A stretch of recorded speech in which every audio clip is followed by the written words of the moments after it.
নিজেদের নিরাপত্তা এবং মর্যাদা ক্ষুণ্ণ করে ভারতে টি-20 বিশ্বকাপ খেলতে যাবে না বাংলাদেশ। বুধবার সচিবালয়ে বিসিবির কর্মকর্তাদের সাথে বৈঠক শেষে এসব কথা জানিয়েছেন যুব এবং ক্রীড়া উপদেষ্টা আসিফ নজরুল। আর বিসিবির সভাপতি আমিনুল ইসলাম বুলবুল বলেন, ভেন্যু পরিবর্তনে আইসিসিতে আবেদনের এখনো সাড়া মেলেনি। এসব বিষয় প্রোপাগান্ডা ছড়ানো হচ্ছে বলেন তিনি। শারমিনীরা রিপোর্টে বিস্তারিত। শুরুটা হয় আইপিএল থেকে ক্রিকেটার মুস্তাফিজুর রহমানকে বাদ দেওয়াকে কেন্দ্র করে। তারই প্রতিক্রিয়ায় বাংলাদেশে আইপিএল সম্প্রচার বন্ধের ঘোষণা দেয় তথ্য সম্প্রচার মন্ত্রণালয়। সরকারি নির্দেশে বিসিবি জানায়, ফেব্রুয়ারিতে শুরু হতে যাওয়া টি-20 বিশ্বকাপে ভারতের মাটিতে খেলবে না বাংলাদেশ। যদিও মঙ্গলবার আইসিসির সাথে বৈঠকের পর খবর হয়েছে বিশ্বকাপ খেলতে ভারতেই যেতে হবে বাংলাদেশকে। এ সমস্ত বিষয় আমলে নিয়েই বিসিবির পরিচালকদের সাথে বৈঠক ক্রীড়া উপদেষ্টার। আইসিসির বক্তব্য নিয়ে প্রোপাগান্ডা চালানো হচ্ছে জানান বিসিবি প্রধান। এতগুলো বিশ্বকাপ খেলেছি, কখনো এই ধরনের কথা বলিনি। আমাদের কাছে মনে হচ্ছে, তাই আমরা এটা রেজ করেছি স্ট্রংলি। আইসিসি আমাদেরকে জানিয়েছে শ্রীলঙ্কা খেলা সম্ভব না, এই ধরনের কোনো কথাই হয়নি আমাদের কারোর সাথে। আমি জানি না, এটা একটা প্রোপাগান্ডা আমি বলবো, ফলস নিউজ। কেননা এখনো আইসিসির সাথে আমাদের যোগাযোগ আছে একটা, আমরা তাদেরকে জানিয়েছি, তারা আমাদের থেকে জানতে চাইছে কি কি ইস্যু, তো আমরা এখন কি কি ইস্যু সেগুলো লিখে পাঠাবো। আর ক্রীড়া উপদেষ্টা বলেন, মর্যাদা ক্ষুণ্ণ করে খেলবে না বাংলাদেশ, সেই সাথে সামনে আনেন নিরাপত্তার বিষয়টি। অবমাননার বিনিময়ে আমাদের ক্রিকেটার এবং আমাদের দর্শক, আমাদের সাংবাদিক, তাদের নিরাপত্তার বিনিময়ে, দেশের মর্যাদার বিনিময়ে আমরা বিশ্বকাপ ক্রিকেট খেলতে চাই না। যেখানে ভারতের ক্রিকেট কন্ট্রোল বোর্ড নিজেরাই বলছে কলকাতা টিমকে যে এই প্লেয়ারকে নিরাপত্তা দেওয়া যাচ্ছে না, ওনাকে তোমার টিম থেকে বাদ দাও, এটাই তো একটা ট্যাসিট রেকগনিশন যে ভারতে নিরাপদে খেলার মতো পরিস্থিতি নাই। উপদেষ্টা বলেন, শ্রীলঙ্কার মাটিতে খেলার সুযোগ রয়েছে। বাংলাদেশের যুক্তি আইসিসি নিরপেক্ষভাবে মূল্যায়ন করবে বলেও প্রত্যাশা করেন তিনি। আর দ্রুত সময়ে নিজেদের অবস্থান আইসিসিকে জানানো হবে বলে জানান আসিফ নজরুল। তো আমরা এই সিদ্ধান্ত খুব ক্লিয়ারলি নিয়েছি যে আমরা আইসিসিকে বুঝাবো যে আমাদের ভারতে খেলার মতো পরিবেশ নাই। শারমিনীরা, ৭১, ঢাকা। মনোনয়ন বাছাইয়ে বৈষম্য, দলীয় ডিসি নিয়োগ সহ নির্বাচন কমিশনে একগাদা অভিযোগ দিয়েছে জামায়াত ইসলামী। বুধবার ইসির সাথে বৈঠক করছে দলটির প্রতিনিধিরা। পরে দলটির এক নেতা অভিযোগ করেছেন, নির্বাচনের মাঠে এখনো সবার জন্য সমান সুযোগ সৃষ্টি হয়নি। এদিকে এখন পর্যন্ত মনোনয়ন নিয়ে ৩০০টিরও বেশি আপিল আবেদন করা হয়েছে। ফারজানা আক্তার জানাচ্ছেন বিস্তারিত।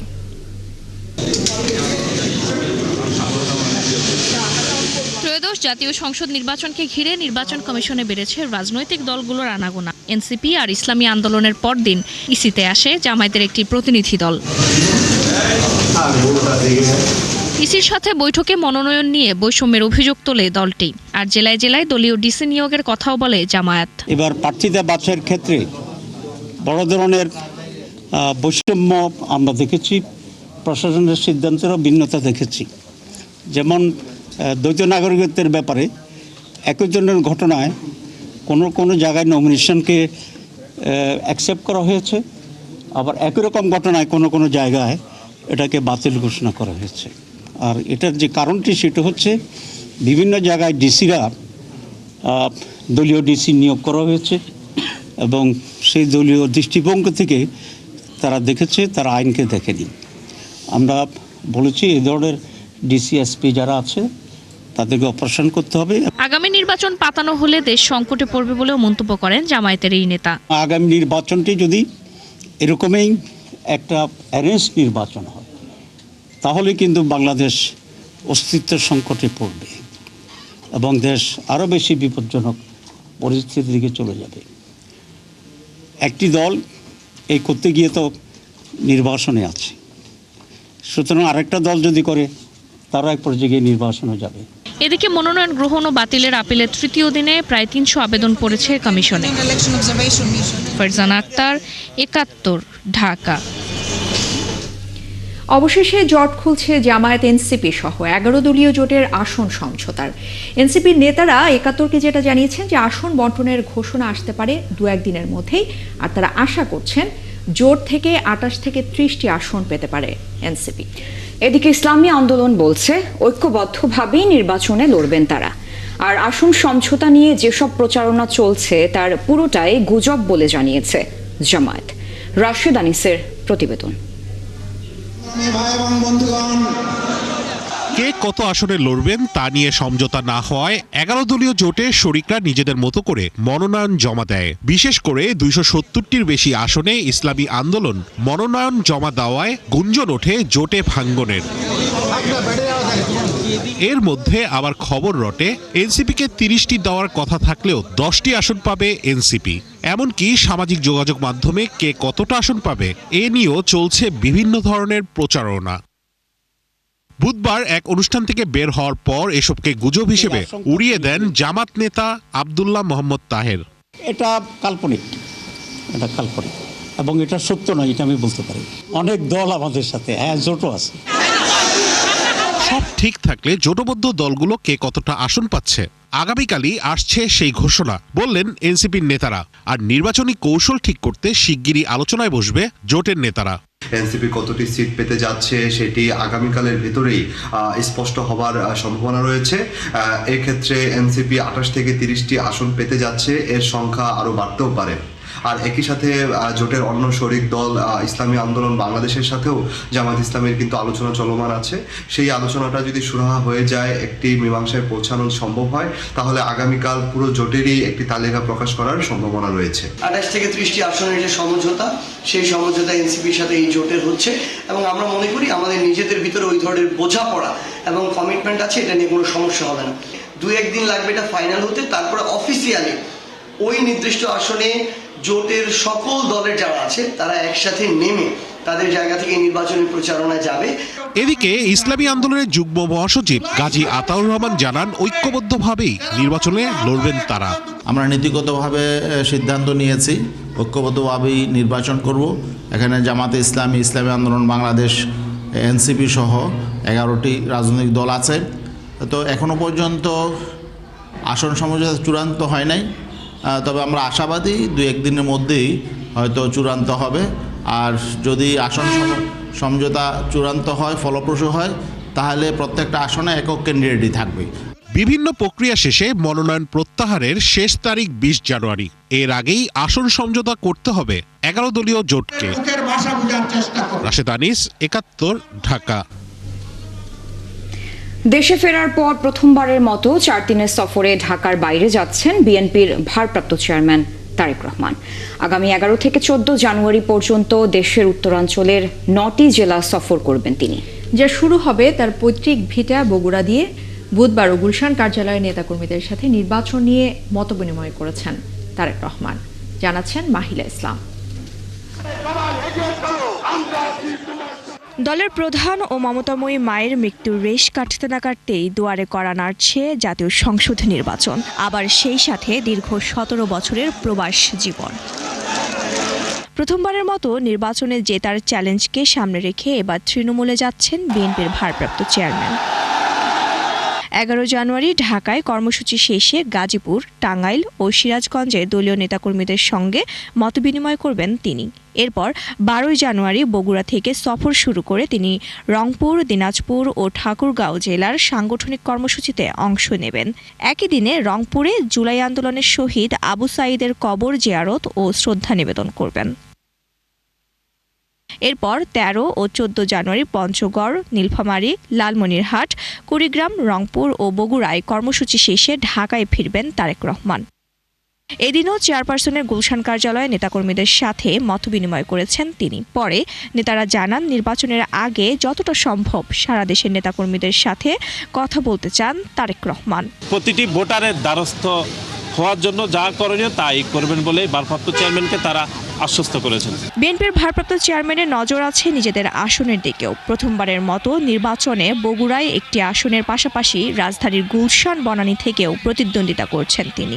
গুলশান যেহেতু বাংলাদেশের অন্য যে কোনো অঞ্চল থেকে এই অঞ্চলের ভোটাররা, আপনারা জানেন যে এখানে একটু ভিন্ন দাসের ভোটার, এখানে সমাজের উচ্চবিত্ত শিক্ষিত ভোটার, সুতরাং তাদেরকে দানের শীষের পক্ষে আনার জন্য কিভাবে ভোটে অ্যাপ্রোচ করা হবে সে বিষয়ে ভারপ্রাপ্ত চেয়ারম্যান নেতাকর্মীদেরকে নির্দেশনা দিয়েছেন। উত্তরবঙ্গ সফর শেষে চট্টগ্রাম বিভাগে যেতে পারেন বিএনপি ভারপ্রাপ্ত চেয়ারম্যান। আর সিলেট সফরের মাধ্যমে শুরু হতে পারে জাতীয় নির্বাচনের আনুষ্ঠানিক প্রচারণা। মাহিলা ইসলাম, 71, ঢাকা। শুধু রাজনীতি নয়, অর্থনীতিকেও গণতান্ত্রিক করার পরিকল্পনা নিয়েছে বিএনপি, এমন কথা জানিয়েছেন দলটির স্থায়ী কমিটির সদস্য আমির খসরু মাহমুদ চৌধুরী। এদিকে দলটির আরেক স্থায়ী কমিটির সদস্য ডক্টর আব্দুল মঈন খান বলেছেন, মেটিকুলাস ডিজাইনে সাজানো ছিল 2008-এর নির্বাচন। আরও জানাচ্ছেন মামুন হুসাইন। প্রয়াত বিএনপি চেয়ারপারসন বেগম খালেদা জিয়ার স্মরণে আয়োজন করা হয় শোকসভা ও দোয়া অনুষ্ঠানের। বুধবার জাতীয় প্রেস ক্লাবে জিয়া পরিষদ আয়োজিত স্মরণ সভায় যোগ দেন বিএনপির স্থায়ী কমিটির সদস্য আমির খসরু মাহমুদ চৌধুরী। তিনি বলেন, বেগম জিয়া আপোষহীন রাজনীতির আদর্শ আমাদের দিয়ে গেছেন। বেগম খালেদা জিয়া যে উপহার দিয়ে গেছেন আমাদের জন্য, জাতির জন্য, বাংলাদেশ জাতীয়তাবাদী দলের জন্য, এটা আমি বলেছি। এই উপহার ধরে রাখতে হলে আমাদেরকে সেই পথে চলতে হবে। তিনি জানান, রাজনীতি নয়, অর্থনীতিকেও গণতান্ত্রিক করতে কাজ করছে বিএনপি। বাংলাদেশের উন্নয়নের সুফল প্রত্যেকটি নাগরিকের কাছে যেতে হবে। প্রত্যেকটি নাগরিক বাংলাদেশের উন্নয়নের অংশীদার হতে হবে। শুধুমাত্র রাজনীতিতে গণতন্ত্র নয়, অর্থনীতিতে গণতন্ত্রের কথা বলা হচ্ছে। এই স্লোগান কোথাও বিশ্বে পাবেন না।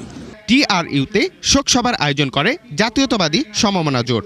এতে প্রধান অতিথি ছিলেন ডক্টর আব্দুল মঈন খান। তিনি বলেন, বেগম খালেদা জিয়া সব শ্রেণীর মানুষের কথা বলতেন। দেশনেত্রী বেগম খালেদা জিয়ার যে উন্নয়নের যে পরিকল্পনা ছিল, আপনাদের ভুলে গেলে চলবে না, সেই উন্নয়ন কিন্তু কেবল শহর কেন্দ্রিক পরিকল্পনা ছিল না। দেশনেত্রী বেগম খালেদা জিয়ার উন্নয়নের পরিকল্পনার একটি অত্যন্ত গুরুত্বপূর্ণ অঙ্গ ছিল গ্রাম ভিত্তিক উন্নয়ন। রাজধানীর বিজয়নগরে এক অনুষ্ঠানের আয়োজন করে বেসরকারি সংগঠন বিলস। তাতে যোগ দেন বিএনপির স্থায়ী কমিটির সদস্য নজরুল ইসলাম খান। বলেন, রাজনৈতিক দলগুলোর ইস্তেহারে শ্রমিক অধিকার বাস্তবায়নের প্রতিশ্রুতি থাকতে হবে। আমরা অনুরোধ জানিয়েছি যে তারা যেন এইসব বিষয়গুলি তাদের নির্বাচনী ইশতেহারে যুক্ত করেন। কিন্তু আমরা বুঝি যে আমাদের ইশতেহারটা যত বড়, বহু রাজনৈতিক দল বা জোটের নির্বাচনী ইশতেহারও হয়তো এত বড় হবে না। 2008 সালের সংসদ তার আগের সরকারের অনেক বিধান আইনে প্রবর্তন করেনি বলেও জানান নজরুল ইসলাম খান। মামুন হুসাইন, 71, ঢাকা। নির্বাচনী খরচ জোগাতে এবারও জোরালোভাবে আলোচনায় উন্মুক্ত চাঁদা তোলা বা ক্রাউড ফান্ডিং। এরই মধ্যে বেশ কয়েকজন প্রার্থী অর্থ সংগ্রহ করেছেন সেই পথে। অনেকে আবার ঘোষণা দিয়েছেন আত্মীয় স্বজনদের কাছ থেকে অনুদান কিংবা ঋণ গ্রহণের। আর বিশেষজ্ঞরা যেটা বলছেন যে কোনো উপায়ে অনুদান নিলে সেক্ষেত্রে গুনতে হবে আয়কর। রুহুল আমিন জানাচ্ছেন বিস্তারিত।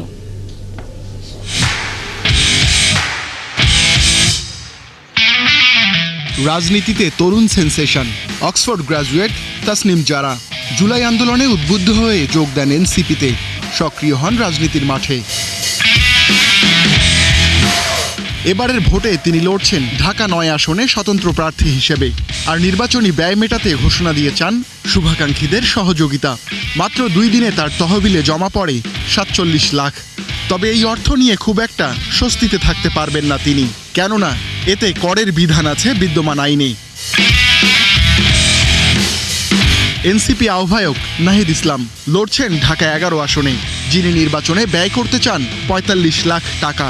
এর মধ্যে 44 লাখই তোলার ঘোষণা দিয়েছেন ক্রাউড ফান্ডিং বা চাঁদা অনুদানের মাধ্যমে। একই পথে হেঁটেছেন এবি পার্টির সাধারণ সম্পাদক ব্যারিস্টার আসাদুজ্জামান ফুয়াদ, যিনি মোবাইল ফিনান্সিয়াল সার্ভিসের মাধ্যমে একদিনেই তুলেছেন 22 লাখ টাকা। এই আয়কর বিশ্লেষক মনে করেন প্রার্থীদের স্বচ্ছতার স্বার্থেই আইনি বিধান পরিপালন জরুরি। বাবা মা, স্ত্রী, সন্তান এদের কাছ থেকে যদি আপনি কি পান, আপনি কোনো গিফট রিসিভ করে থাকেন এবং সেটা যদি দুজনের রিটার্নে দেখানো থাকে, তাহলে এটার উপরে কিন্তু কর দিতে হয় না। তো এগুলো বাদ দিয়ে বাকি যতজনের কাছ থেকে আপনি দান অনুদান হিসেবে পাবেন, তো সেটা কিন্তু আপনার আয় হিসেবে কিন্তু কি পরিগণিত হবে। তাহলে কেউ যদি 40 লাখ বা 45 লাখ টাকা রেজ করেছেন দানের মাধ্যমে, তো তো স্বাভাবিক তাকে মানে স্ল্যাব রেটে ওই পরিমাণ ট্যাক্স কিন্তু আগামী করবৎসে মানে আমাদের যে অ্যাসেসমেন্ট ইয়ারে 26-27 যেটা আছে সেখানে কিন্তু তাকে দিতেই হবে। জাতীয় পার্টির প্রার্থী শামীম আহমেদ হলফনামায় ঘোষণা দিয়েছেন 2 আত্মীয়র কাছে 11 লাখ টাকা সংগ্রহের। এছাড়া কারো ভরসা ঋণ, কেউ আবার পরিকল্পনা করছেন দীর্ঘমেয়াদে ধার করার। কিন্তু আয়কর আইন বলছে 5 লাখের বেশি ঋণ হলেই লেনদেন হতে হবে ব্যাংকিং চ্যানেলে, যা একই সাথে উল্লেখ করতে হবে আয়কর নথিতে। দিতে হবে ঋণ শোধের তথ্য। মোবাইল ফাইন্যান্সিয়াল সার্ভিস ব্যাংকিং চ্যানেলের মধ্যেই পড়ে। সো যে প্রার্থী আছেন, যিনি ক্রাউড ফান্ড করছেন, উনি যদি মোবাইল ফাইন্যান্সিয়াল সার্ভিসের মাধ্যমে টাকা নিয়ে থাকেন এবং তার আয়কর রিটার্নে যদি এটা দায় হিসেবে দেখায়, তাহলে কিন্তু ব্যাংকিং চ্যানেলের শর্তটা কি পরিপূর্ণ হয়ে যাবে। তো এই ক্ষেত্রে যদি উনি দায় হিসেবে দেখায় তাহলে হয়তো হতে পারে, কিন্তু অনুদান বা আপনার গিফট এরকম যদি দেখায় তাহলে একটা ট্যাক্স হওয়ার একটা সুযোগ থাকে। বিশেষজ্ঞরা জানান, আইন অনুযায়ী অনুদানের অর্থ যোগ হবে মোট আয়ে, কর বসবে নিয়মিত হারে।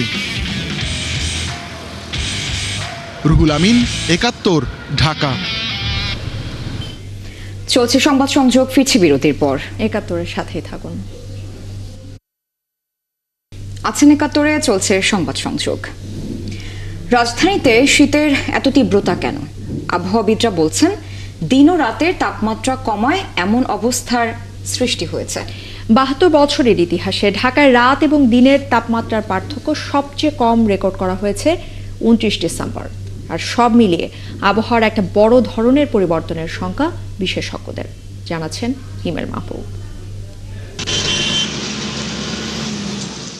কয়েকদিন ধরে রাজধানীতে দিন রাতের বেশিরভাগ সময়ই তাপমাত্রা থাকছে 12 থেকে 15 ডিগ্রি সেলসিয়াসের মধ্যে, সাথে ঘন কুয়াশা, সূর্যেরও তেমন একটা দেখা নেই। দুপুরের পর আবার কনকনে ঠান্ডা বাতাস। সব মিলিয়ে অন্য সময়ের চাইতে এবার একটু বেশি শীত অনুভূত হচ্ছে এই মহানগরে। কেন এই অবস্থা? গত 29 ডিসেম্বর ঢাকার সর্বোচ্চ ও সর্বনিম্ন তাপমাত্রার ব্যবধান ছিল 72 বছরের মধ্যে সবচেয়ে কম। এর কারণের সাথে জুড়ে আছে সতর্ক বার্তা। 29 ডিসেম্বরে আমাদের সর্বোচ্চ এবং সর্বনিম্ন তাপমাত্রার যে ব্যবধান, এটা ছিল 1.7 ডিগ্রি সেলসিয়াস। পরিবেশ দূষণের কারণে অবশ্যই পরিবেশের ক্ষতি, আর এই ঘন কুয়াশার কারণে এই যে দিন এবং রাতের তাপমাত্রার ব্যবধানটা কমে যাচ্ছে, মানুষের শীতের অনুভূতিটা বেড়ে যাচ্ছে, এটা অবশ্যই মানে আমাদের জন্য হুমকির কারণ এতে দেখা যাচ্ছে এই ঘন কুয়াশার কারণে রোগ ব্যাধি এই ব্যাপারটা বেড়ে যাবে। আপনার কৃষিতে এর বড় ধরনের একটা প্রভাব রয়েছে। আবহাওয়া অফিসের পূর্বাভাস, আরও 2-3 দিন থাকবে হিমেল হাওয়ার দাপট। 2 থেকে 3টি শৈত্যপ্রবাহ মৃদু থেকে মাঝারি ধরনের হওয়ার সম্ভাবনা রয়েছে এবং এর মধ্যে 1 থেকে 2টি তীব্র শৈত্যপ্রবাহ আসার সম্ভাবনা রয়েছে। তো সেক্ষেত্রে আমরা আশা করছি সামনে আরও আগামী কয়েকদিনে তাপমাত্রা আরও কিছুটা কম থাকবে।